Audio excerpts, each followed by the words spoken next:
కొంతకాలం నుంచి బంగ్లాదేశ్లో జరుగుతున్నటువంటి మారణ హోమం అంటే చిన్న పిల్లని చూడట్లేదు, అక్కని చూడట్లేదు, తల్లిని చూడట్లేదు.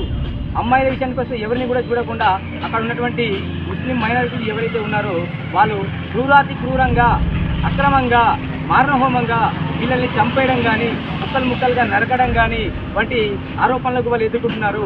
ఎందుకంటే అక్కడ ఒకటి అక్కడ కులం కాదు, ఏది కాదు, కేవలం హిందూ అన్న ఒక మాట ప్రకారము వాళ్ళు హిందువులు అని తెలుసుకున్న తర్వాత ప్రతి ఒక్క ఉన్నటువంటి మైనారిటీ ముస్లిం ఎవరైతే ఉన్నారో మన హిందువుల పైన దాడులు చేసుకుంటూ, మన హిందువుల అమ్మాయిల పైన, మన హిందూ అక్క చెల్లెల పైన ప్రతి ఒక్కరి మీద దాడులు జరుపుతున్నారు. కేవలం మనం హిందువులం అని, హిందువుల యొక్క ఇక్కడ బంగ్లాదేశ్లో హిందువులు ఎవరు ఉండకూడదు, ఉంటే మా మతంలోకి మారండి, లేదంటే దేశం విడిచి పెట్టుకోండి, లేదంటే చావండి అన్నటువంటి వాక్యాలు మనం కొంతకాలం నుంచి సోషల్ మీడియాలో చూస్తూనే ఉన్నాం. కాబట్టి అటువంటి సంఘటన మన భారతదేశాన్ని కూడా రాబోతుంది. కాబట్టి మన భారతదేశంలో ఉన్నటువంటి ప్రతి ఒక్క హిందూ కూడా మేల్కొనాల్సిన అవసరం ఉంది. నిద్రపోతున్న